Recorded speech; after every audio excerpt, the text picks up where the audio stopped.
All right, welcome back to our study on the book of 1 Corinthians. This is session 28, and we're continuing with how wives can respect their husbands. So let me give you suggestion number 5. Emphasize his good points.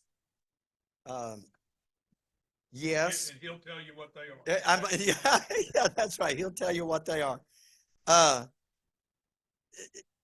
Look, a husband may have faults, but if you dwell on them, it will just make everybody miserable. He won't feel respected, and you won't really get any joy out of that. So choose instead to focus on the qualities that you admire most about him. If you only pay attention to the weak areas, look, it will produce bitterness and resentment in the marriage. You don't want that, it will rip apart a marriage after a while. I mean, that steady drip through the years will take its toll. So look for areas where your husband compliments you and completes you, and uh, and emphasize those things. Look for the good in him. And in the notes, I have like this: search for it like it's buried treasure. But now I'm rethinking that, because I don't mean to imply by that he doesn't have anything easy to detect that's good, that you're going to have to really go on a treasure hunt for it. Um, but I hope that instead you will think about that metaphor as really take time to think about it and search those things out. If this has been a struggle for you in the past, then make this an area that you work on. Take the thing I did on prayer last Sunday, which was Ephesians session 26, where we talked about prayer.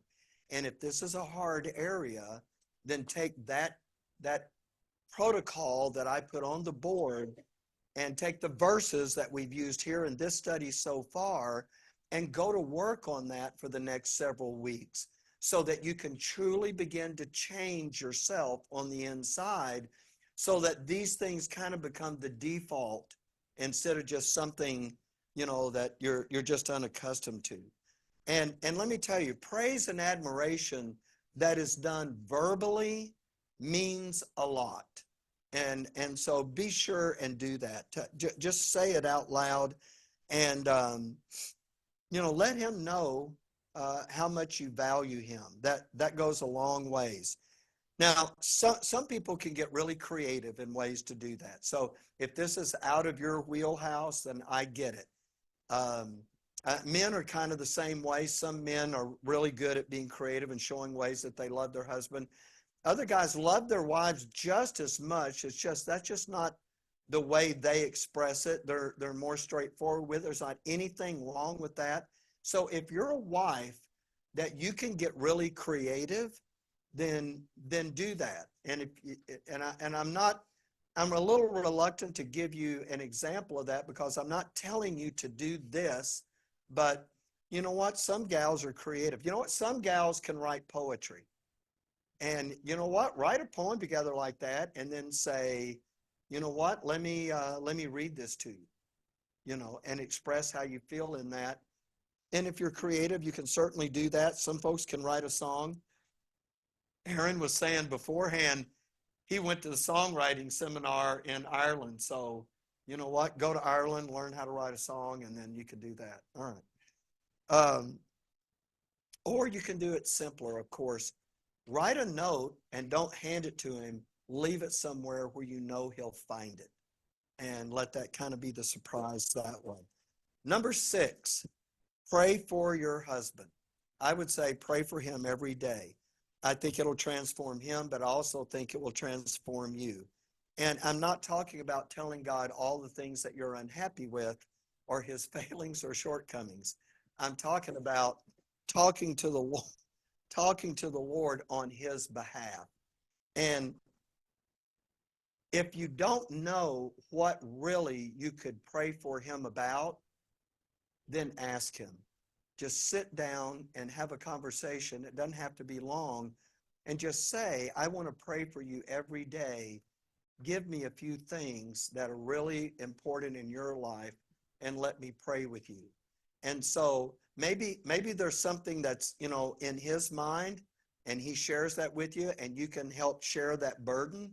Maybe there's an area of his life that he's working on, and you can pray for him along that line. But if you do, let me just see if you're all up to where I want you to be on this. So if you're praying for your husband about an area that he is working on, what does that mean? It means you'll point out every time he gets it wrong and be sure he realizes when he didn't get it right? No. It means you will somehow get involved in helping that become a reality for him. Remember, we talked about report your prayer. I'm talking to people that saw Sunday, right? So report your prayer and then get involved in the answer to that prayer. It's not, dear God, I need you to fix my husband. Okay, and now I've done my part. So real prayer means that you're going to get involved in that as well. And so I found this in the book that I referenced for you earlier, and I'm going to read through these really quick because I actually was looking at ways where I would tweak this a little bit, but I'm just going to leave it the way it is and talk about it. But she said, pray for his mind, that God would be the first object of affection and his mind would be directed by the Lord. I like that one. I like that a lot. Pray for his eyes, that he would guard them diligently. And the only thing I would add to that is, have you ever noticed that the things that you allow yourself to look at are like pictures that get hung up in your soul on the wall? And you know what? If it's not the right picture, Satan will keep pointing you to that over and over again. So make the things that you see the things you should be looking at. And I'm not just talking about wicked and evil stuff either, but I'm just saying guard your eyes, and I think that's an important thing. Pray for his ears, that he would discern among the things that he hears. That's a really good one, because in the course of a work day, a guy gets subjected to a lot of opinions by guys who are not godly, and he needs that discernment so that he's not swayed by that. Pray for his mouth, that nothing but godliness would issue from it, and that he would speak the truth in love. I like that one too. Pray for his arms, that everything he does, he would do as unto the Lord and be strengthened in his inner man. I kind of tweaked that one, but I think that's exactly where that ought to go. Pray for his heart, that Christ would sit enthroned upon it, that he would love God more than anyone or anything, for only then can you have your rightful place with him. Pray for his feet, that he would flee, and in your notes, I'm sorry, it says fell. That's a typo on my part. Flee from temptation and evil and run toward righteousness, wisdom, peace, love, and truth. And and ask yourself as you're praying, what is my part in this? And so the next time you're angry or irritated with your husband, try this instead of arguing. Try praying for him. It'll change your perspective, and it will help him more than you think. And while it is ideal for the husband to initiate this prayer thing, if you live with a husband who may not be a believer, if he is agreeable, don't try to strong arm him or put his arm behind his back to make him give into this. But if he is agreeable each day to pray with you, either as the first thing in the morning or the last thing at night or whatever time fits your schedule, ask him if he would be agreeable to do that, and let him hear your respect and love for him expressed to your Heavenly Father. I think that goes a long ways. Number 7, do not nag. So your husband is a grown man, and he will not appreciate being treated like a 2-year-old. It doesn't matter how he's acting. I'm just saying, on your part, nagging is the worst. Let God be the one that works on him. And so, and look, we all have to kind of remember, we're not the Holy Spirit. That's not our job. And if it were our job, we wouldn't be doing it right anyway, because we don't have the power. Husbands can be forgetful. You say, can I never give him a gentle reminder of something? Of course you can. Of course you can. But can I tell you something about that? If the relationship is already strained, a gentle reminder sounds in his ears like a rebuke.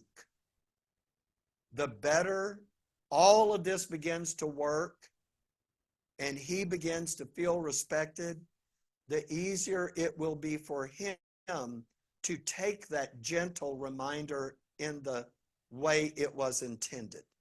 So be patient with that and use some discernment about what you can do and when you can do it, and work toward that. In the beginning, some things, may be offensive, but later, when you've really done well with all of that, you can be, what couples that used to couldn't do that, had to walk on eggshells around each other, can now, in love, be very honest about how they feel about that. And the other person takes it the right way, and they work together on that, and it actually winds up bringing them together. But you have to get there. And so that's the thing that I'm saying in that. The lady that wrote the book, I gave you her illustration in this. She says that when she was first married, sometimes I'm going to quote it, sometimes I would get into a mood where I wanted to tell him exactly how something he was doing shouldn't be done that way. Can I just say that men don't have a real high regard for that? And even my buddies, I can remember working on stuff, I can remember being on stilts doing mud and tape work at the church we were at. And I can remember one of my buddies coming in and standing there and folding his arms. I'd been in there for about 8 hours, and he's folded his arms. He goes, "You know how I'd be doing that?" I love him. He's my friend. But you know what my response was?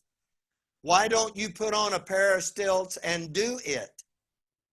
Because I didn't have much patience for that. Now, that was not the godly response on my part, but that was not the wise thing on his part. Well, wives are kind of in the same boat there.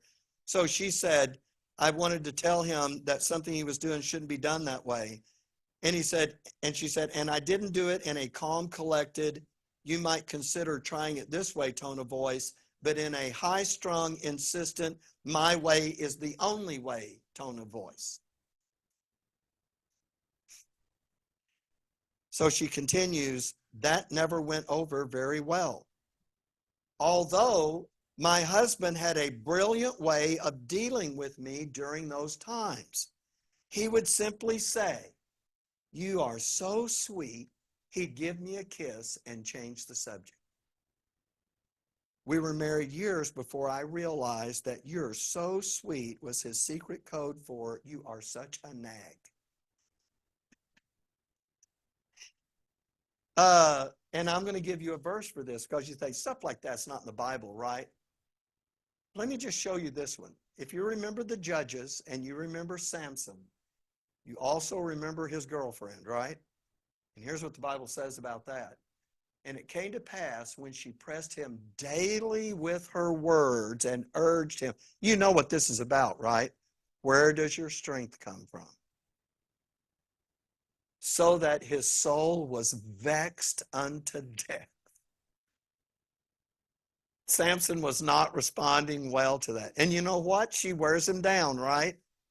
And he eventually gives in. Okay, I'm not saying that's the model for marriage. I'm saying it's absolutely not. So don't be that wife that vexes your husband, annoys him, or wearies him until he's sick of you or sick of the marriage or sick of life. No one wants to live that way. This is the line that she gave in the book, and I thought it was really, really good. Contentious wives do far more complaining than praying. That was pretty good. And I think all of us can kind of think about that in our own situation. So if that's true for you, give up your nagging for prayer and begin to admire your husband. Because really, at the end of it, only God can change his heart. We don't have the power to do that. It's just like I said Sunday. I'm not trying to commandeer your faith or your prayer life or any of that. I can preach, I can exhort, I can tell you what works, and I can show it to you in the scripture. But I learned a long time ago, I can't make anybody do anything. You have to, those are if I want folks to be changed by the things that I say, the Lord is the one that has to do that changing. And I understand that. So I don't want to nag about it, and I don't want to beat a dead horse. I want to be able to give the truth. And in a marriage relationship, you want to be able to do that in a respectful and loving way. And I'm just going to correct one other thing. I understand what people mean when they say marriage is a 50-50 proposition. I understand what they're saying. But I want to just say it a little different way. I'm not going to deny that you're both in it equally. I think that's what they're saying by that. But sometimes people see the number 50 and think he's given half and she's given half. Actually, it's 100% and 100%. So that the man gives everything and the wife gives everything. That's the ideal thing. And no matter where your spouse is on that, it demands not a 50% effort, but 100% effort. Number 8, be thankful. Begin to cultivate a whole attitude of gratitude. If this is not the way it is for you, let this be something that you're working on, and you take the next couple of weeks, go look at the verses. By the way, when I'm talking about being thankful, now, remember I told you I'm going to write that book on prayer.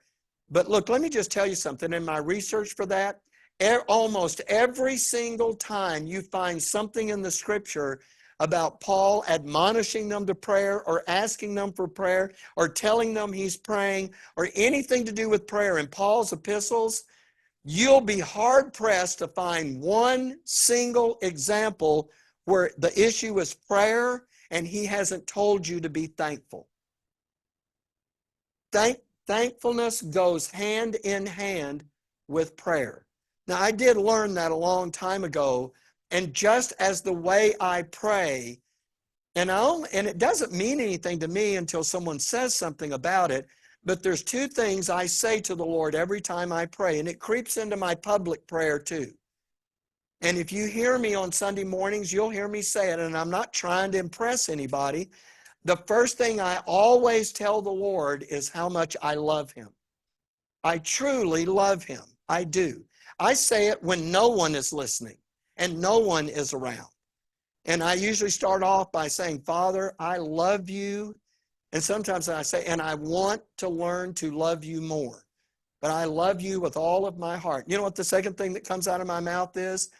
Thank you for all the things that you have given me in Christ. Those things, those spiritual blessings, those mercies of God, all of those things and I'm going to do some version of that in my own private prayer. And what I realize is those things just become an automatic part of my prayer before I go anywhere else. Now, I'm not saying that makes me more spiritual than somebody that doesn't, but I'm saying in the relationship that I have with God, those things are a natural result of just talking to my Heavenly Father. So in Paul's epistles, it works that same way. He's talking about thanking God for this and thanking God for that and, my prayers for you, and that always gets wrapped up. Just do a search.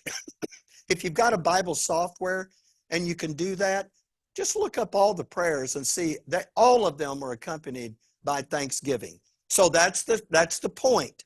Be thankful. Cultivate an attitude of gratitude. If it's not something you already have, take a couple of weeks and go to work on that with the protocol from Sunday. Don't take your husband and the things that he does for granted. Express genuine gratitude for everything that he does, whether it's big or little.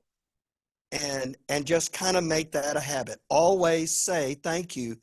And by the way, real gratitude is more than just the words that you say, but it ought to affect how we live around people and how we treat them as well. Now, there's 2 things that snuff out a grateful spirit. The first one is envy. If someone is jealous of their spouse for whatever, that is going to kill their ability to be thankful and grateful for what their spouse does. Here's the second one, expectations. Expecting them and putting the bar up here, and when they don't clear that bar, now you're disappointed, and if you're disappointed, guess what? You're not going to be grateful. Not truly, no matter what words you may say. So, envy makes us jealous and resentful, and then we begrudge the people the good things that they enjoy. And then we have a pity party because we're not getting that. And then expectations they create in us a sense of entitlement. That this is what we're owed. This is what we ought to have. And you say, but you know what? But you've got in the notes that we owe each other this thing of being grateful for each other. Well, that's true. We do. But if someone really owes you that, thanks, T. If someone really owes you that, you don't get to say it. That's why I'm saying it. Because I'm not going home with you. So I get to say it. But look, have you ever worked somewhere where every day your boss's main job was to make sure everybody knew he was the boss? Have you ever done that? Now, if you've never worked in that, then good for you. But if you've ever worked in that, it makes you wonder after a while, he may be the only one that's not really sure who the boss is, because he's reinforcing this thing every single day. I'm doing it with the job because I thought that was more benign, but I can tell that's not working. So here's the thing. If you're the husband and you're the head of the home, that's what God says, but you preaching that to your wife every day is a mistake. Okay? Now let's turn this back around to her. And your husband may not do all the things that you want him to do, but exposing that with a lack of gratefulness and thankfulness for the things he does do is a mistake. And so I'm just trying to help everybody out here. So don't let that happen. Number 9, smile at him. Okay, I'm not going to reveal anything that was ever told to me in private, but I am going to reveal things I have seen in public. Smiles spread happiness. When I was putting this together and these things were in my head, I mean, I was thinking about it. I record these things and listen to them on the way out here so I can think about what it is I'm going to do. I stop to get gas. I go in the store, and I'm on my way to the back where the men's room is. And the lady is coming out from the back, and she passed me in the aisle, and she doesn't look unhappy, but she just, and so I smile at her. And you know what she immediately does? Threw me again. No, she smiled right back. Really happy. When you smile at people, it just changes the way things are. I have seen ladies who never smile, but have worked on producing a face of bitterness and apparent unhappiness that is broadcast clearly to everyone who can see her. And if I were to ask my daughter, can you name who that is?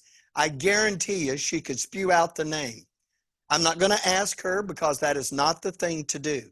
But every one of my kids, if I said, name the number one person you've ever known in life like that, they will all name the same person, because it was like their duty to make sure everybody knew how unhappy they really were. That doesn't ever help the relationship. And that's an understatement. So ask yourself this: what are my nonverbal cues saying to my husband? And is that the message that I ought to be sending? Is that the one that I'm instructed in the scripture to send? So smile at your husband every day. Let your smile be the first thing he sees in the morning and the last thing he sees at night. Honestly.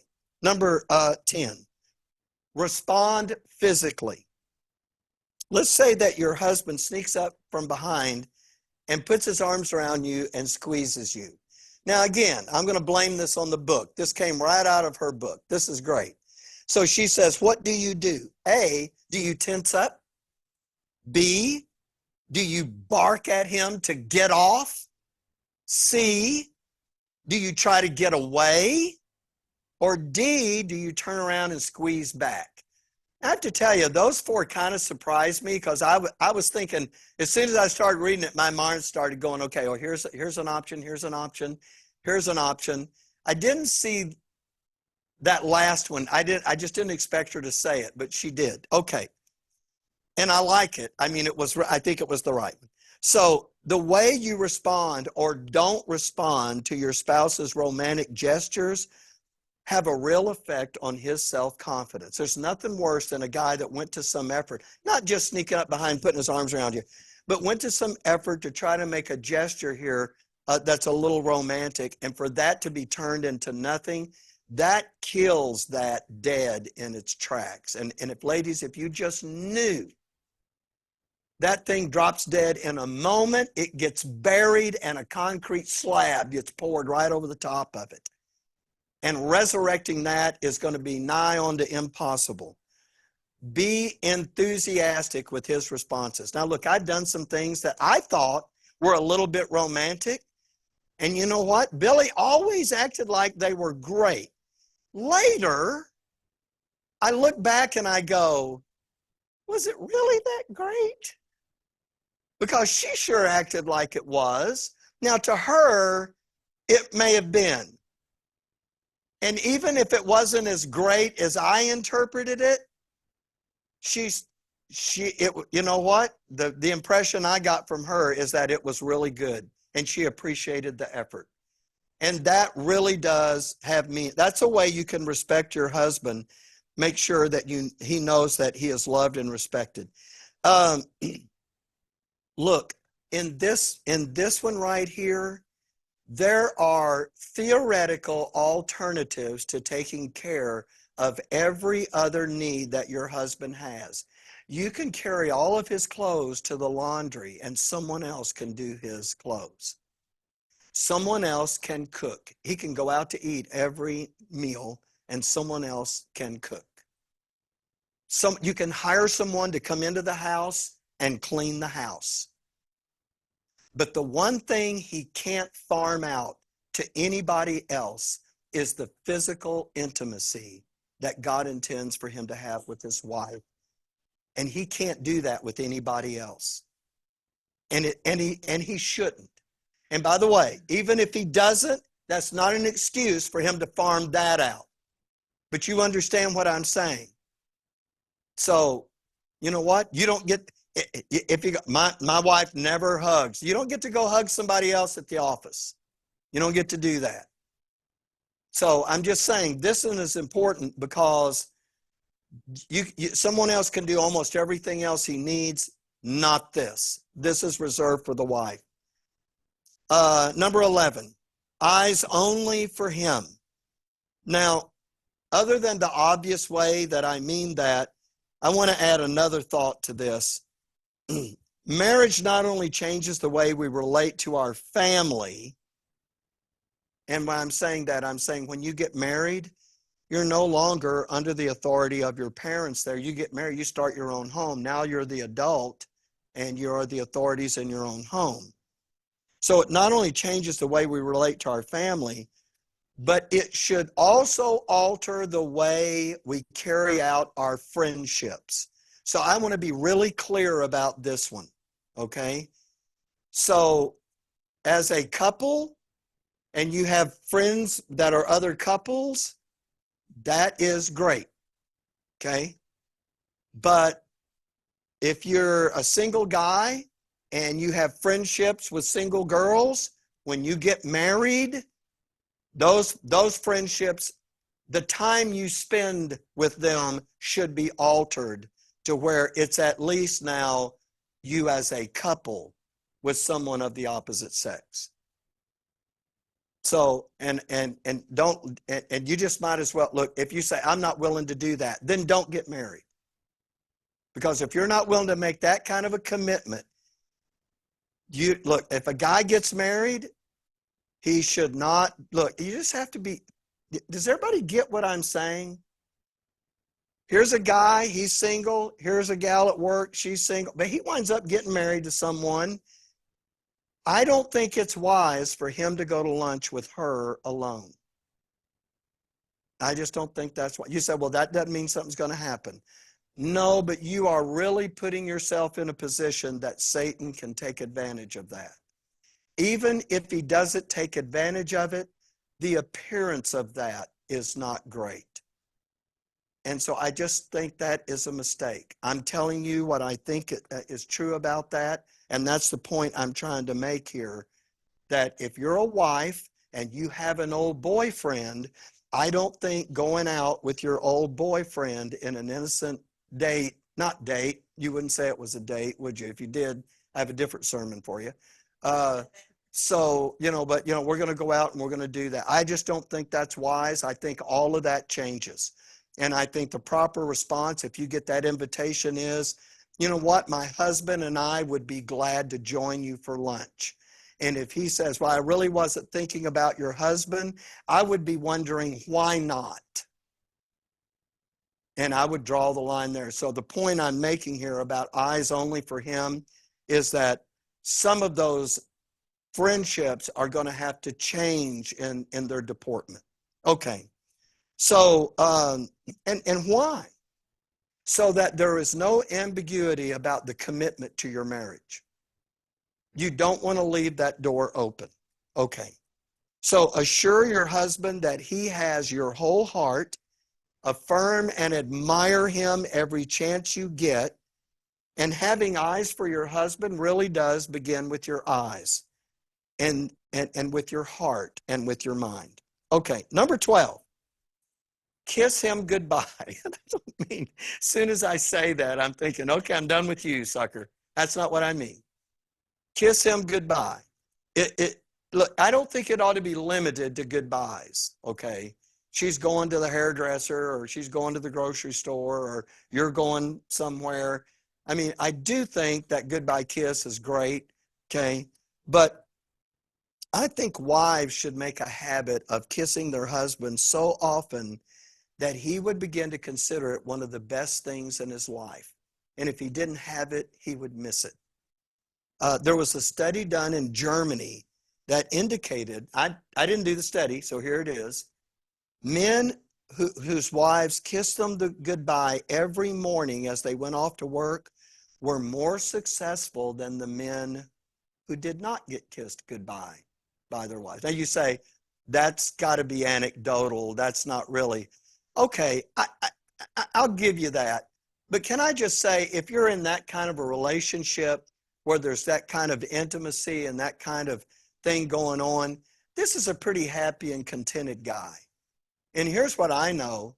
If my marriage is happy, a whole lot of other things out there that normally would bother me, I can endure those and I can put up with those because I know when I come home, this is all going to be good. But if it's not good at home, it can't get good enough in the other places to make up for it. So the final hint in this one is, I had to laugh. Before the goodbye kiss, brush your teeth, maybe a little swish of mouthwash. I mean, if you still got a little dried egg in the corner of your mouth, that may not be as appealing as you were hoping it would be.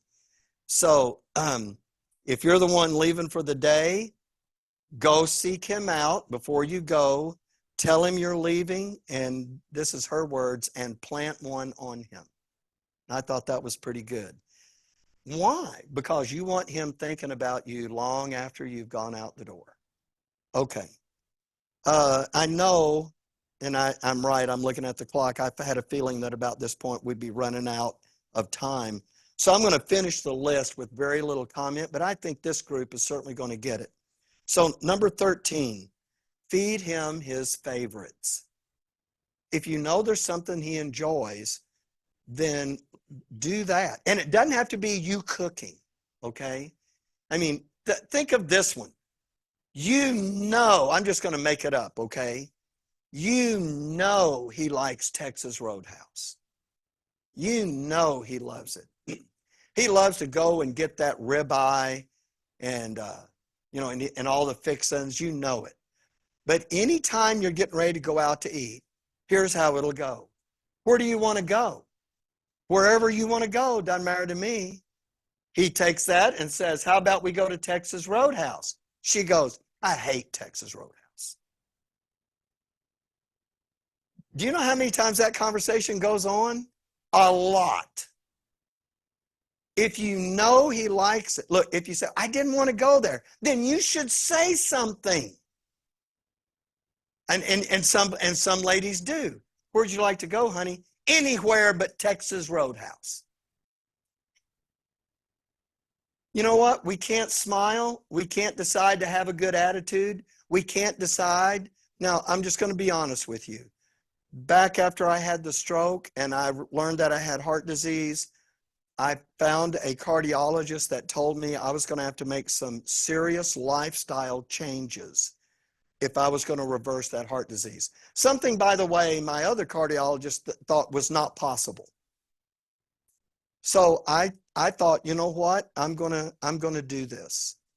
So I made those changes. Part of those lifestyle changes is for me to change the way I eat.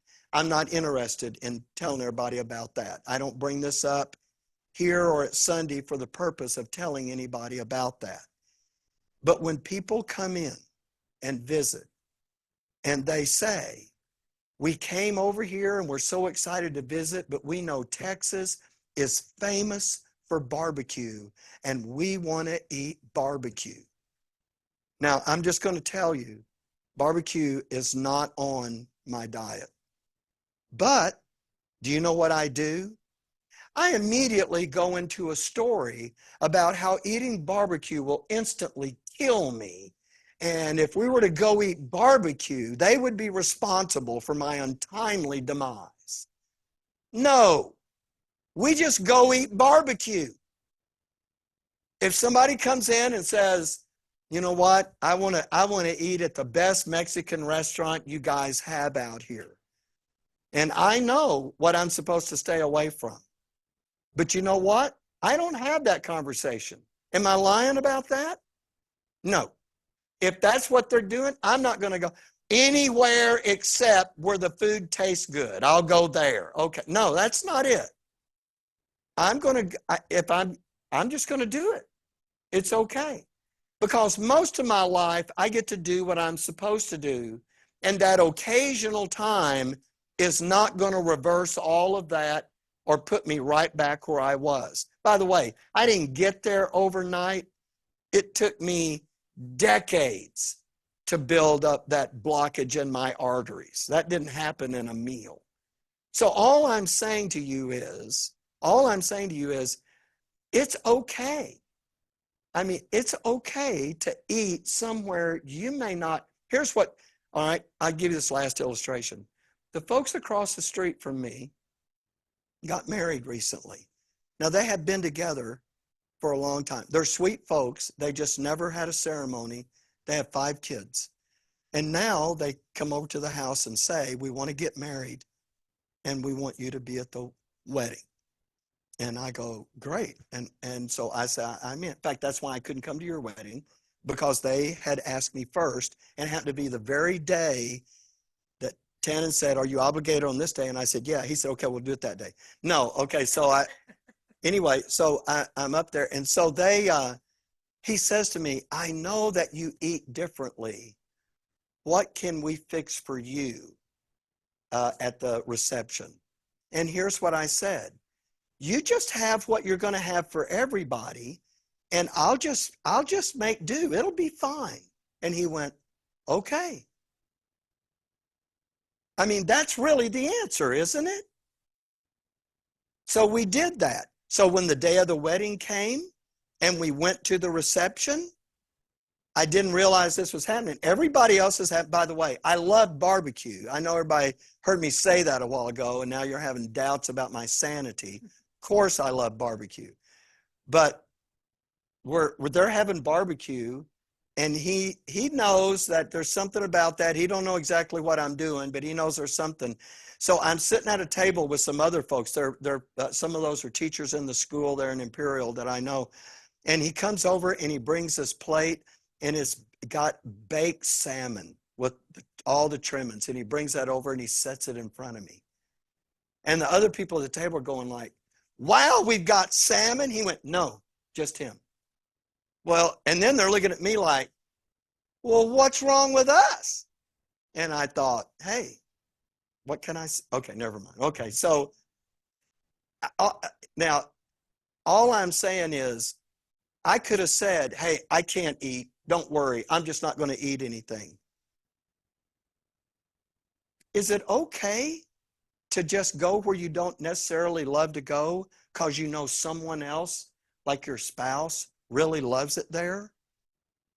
And if you're there, don't have that frown on your face with every bite you take so that they're reminded the whole meal, I hate being here. Stop. Just live a different way. Okay, I told you we were going to rifle through these, so let me get going here. Feed him his favorites. Number 14, cherish the time that you spend together. Be intentional about the time that you spend with your spouse. And I would say set aside a little time every day. So I'm going to tell you what Billy and I used to do. Before we built that front porch, and after we built that front porch, she loved that front porch. We'd be in those glider rockers out on the front porch. First thing every morning, she'd fix her coffee. Now, I'm not a coffee drinker, but that's fine. She'd fix coffee, and she'd come out there, and we'd spend about 20 minutes every morning on that front porch talking about the day. Like, here's what I've got going today. Here's what I was thinking about this. What do you want to do about, are we going to go in and get groceries, or, what are we doing at the, the house, or what kind of project do you, and we're just talking about our day. And before we ever built the porch, we had a little corner in the house that had two little chairs and a little table in between. And we just sat there and we talked about our day every morning. I miss that was not a big time during the day, but it was a time when we weren't in the middle of everything yet, and we were just talking together. Let that time be intentional. Have something every day where you can really talk together. Number 15, don't complain. I don't have any commentary beside it, but everybody gets that, right? Just stop complaining. Number 16, resist the urge to correct. Okay, sometimes a little correction is necessary. A couple of Sundays ago, I was not aware when I did it, but evidently, in speaking of the Holy Spirit, I used the word Satan. That's a little bit of a difference. I was saying Satan did such and such, or is doing such and such, and people all over Zoom were going, he meant the Holy Spirit. He meant the Holy Spirit. Only later did someone call me and go, Neil Leverance called me and said, I got your back, buddy. I took that video down, I edited that out, and then I put it back up. And I said, well, what did I do? And he went, you called the Holy Spirit Satan. And I went, thank you for having my back. Now, you know how easy it would have been for people to have jumped on that bandwagon. Just resist but that one deserved correction. But no one, look, everybody knew what that was. That was a faux pas, right? It was something I said I didn't realize I said. One of the first sermons I ever preached was in a black church in Shreveport, and there was about 100 people in there. I think it was the second sermon I had ever preached, and I was nervous, but I was preaching. And when we got through, we were riding home, and my dad and my sister were in the car, and my sister said, you said Jesus lived a perfect, sinful life. And I said, I did not. I said he lived a perfect, sinless life. She said, you said sinful. I said, no, I didn't. She said, you did. I looked at my dad and he went, you did. Okay, that one probably would have caught everybody's ear when I said that. But don't you know, everybody knew what I meant, right? Surely the rest of the sermon did not give away the fact that I thought Jesus was perfectly sinful. Okay. Resist the urge to correct. Number 17, I think this was a good one for ladies. Dress to please him. I know there are some folks who say, I'm not dressed to please nobody but myself. Okay. But for those of you that are willing to hear it, look, yes, women are more than their physical attributes. Yes, of course. and they should be valued for something more than their appearance. Yes, I absolutely agree with that. But don't swing the pendulum in the other direction, in response to that. You have to understand, men are visual creatures. They are. And just because he has on a wedding ring doesn't make that go away. So dress to please him from time to time. If you're both working out in the yard, he doesn't care. But every once in a while, do that for him. Because if you do it for something else and you don't do it for him, he feels disrespected. Number 18, keep the house tidy. By the way, do I think a husband ought to get involved in that? Well, I do happen to think he can, but it depends on how your particular situation is. If you're a stay-at-home mom, I'm shutting this off because it's going to go off. If you're a stay-at-home mom, I don't know how to do it. There it is. And the house is your responsibility, well, then keep it neat. And if both of you work on stuff, I think it's great. I can't, you know what? Billy and I wash dishes together all the time. I can remember sweeping the floor while she's vacuuming a rug. We're just all doing it. It's fine. But have a method for dealing with clutter. And really, women are usually better organizers at this. Designate a place for everything and put everything in its place. Now, number 19, be content. If you are thankful for what you have, you will wind up with more. If you concentrate on what you don't have, you will never have enough. Number 20, take his advice, especially if you ask for it. What do you think I ought to do about this? And then he says it, and you go, that's the dumbest thing I ever heard. Okay, you almost had it right. You should have just stopped before you did that last line. Take his advice. And not for, okay, Brother Mike said I'm supposed to take advice. Fine, I'm going to take your advice. And when it fails, I'm going to let both of you know how bad it was. That's the attitude I'm looking for right there. Yeah, that's the one that's really going to make this relationship soar. Number 21, admire him. Don't just tell your husband you admire him, but tell him why. Tell him why. Be specific. I can remember Billy saying to me one time, she would go, you love me, right? And I go, oh, I really do. She goes, why? I think women want to hear that, but I think men want to hear that. You love me, baby? Yeah. Why? So tell him why. The why is the more important part. See, when a woman goes, do you love me? He goes, well, yeah, I love you. She goes, why do you love me? Well, I do the weed eating, don't I? Okay, see, that's just not quite there. Okay, that's not the why. So there was this deal called the question book. It came, lots of folks have done this, and I thought it was a great idea.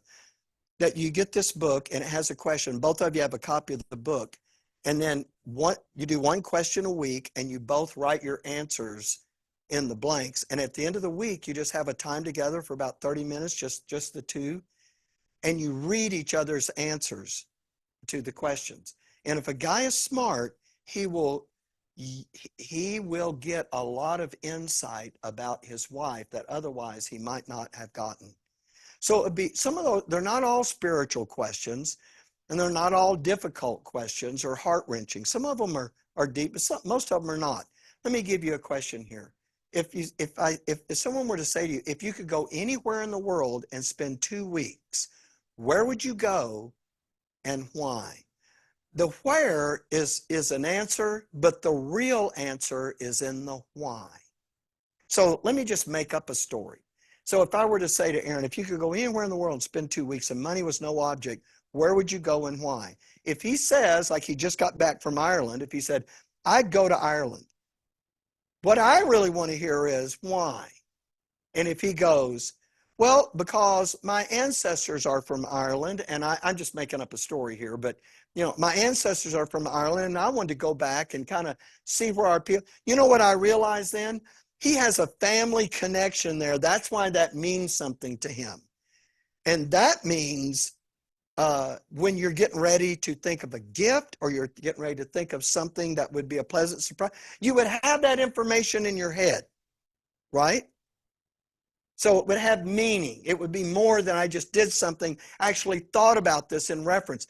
So if you do those questions, you really, and so there was rules. I just want to say it. If you go get one of those question books, there's rules.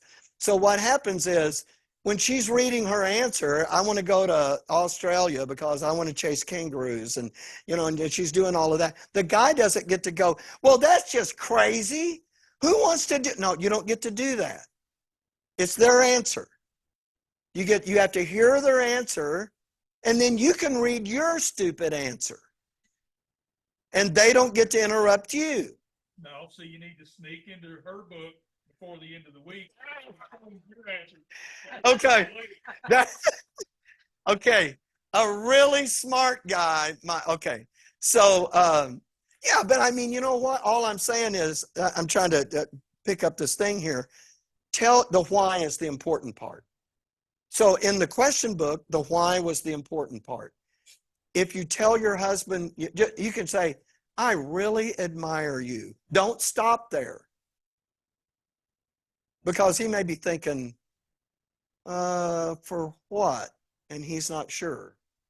So say it and make it genuine. Okay. Number 22, protect his reputation. Your husband is at your mercy. You know him more intimately than anybody else on the planet. So you have to decide how you're going to use that knowledge. And so don't let the things that he gets wrong, the times you get irritated with him, tempt you into bad-mouthing him in public. Now, I did this point for the men back when we were talking about building oneness with your wife. Never criticize her in public. Ladies, same thing. Never criticize your husband in public. Build them up and say things that show that you honor and respect him. And other people will too, if you'll do that. Live in a way that other people will have no trouble understanding why your husband married you in the first place. Number 23, forgive his shortcomings. We've done a whole deal on forgiveness and the sonship transformation, so I don't need to elaborate on that. Number 24, do not argue. Listen attentively, demonstrate genuine love, keep your voice calm, keep your speech sweet, exercise patience, be humble. And then the last one is follow his lead. Follow his lead. There is a list that follows in your notes. That's back from number 10, where we talked about the physical part of the relationship. There's a question over there in those notes that says, why is that important? All of those things are listed there at the end. So thank you for letting us go through that. And you can see the wisdom in this, right? And you can also see how people don't naturally get this right, because the tendency is to begin to react against the things that we see and experience. So like any other part of your life that you're going to work on, you have to do it on purpose and you have to commit yourself to it, but you really can. And I'm going to tell you, once it begins to change, and maybe it's already good for you, but when it's changed, if it is, have you ever noticed folks where it isn't good and they happen to be in the room that you're in, maybe in the restaurant that you're in, and you see all that unfolding and you kind of grimace because you realize what's taken place there and you feel badly for that? Let's not be that. Let's really have the kind of marriages that we really enjoy, that God is well pleased with. Okay, let's have a word of prayer. Heavenly Father, thank you for your instruction to us in the scripture and all the things that we've covered here today. I see the sense in every one of those, how those can help a wife show respect to her husband, and knowing how important that is, I realize that those things done together can absolutely begin to transform a relationship. I hope, Father, that people will hear this and understand that even if you're at the end of your rope in your relationship, things like this can absolutely turn a marriage around. It is never too late to be the godly spouse that God intends for us to be. Thank you, Lord, for the power of your grace to be able to do those things which we do not naturally tend to do. And thank you, Lord, for the institution of marriage and for those who are engaged in it. I pray, Lord, that they would have a marriage that would truly reflect Christ in the church. And for those who are not, then Lord, I'm looking forward to the sessions ahead because our apostle is going to be talking about the good things in connection with that. And we thank you, Lord, that you have instruction for us here in your word in Jesus' name.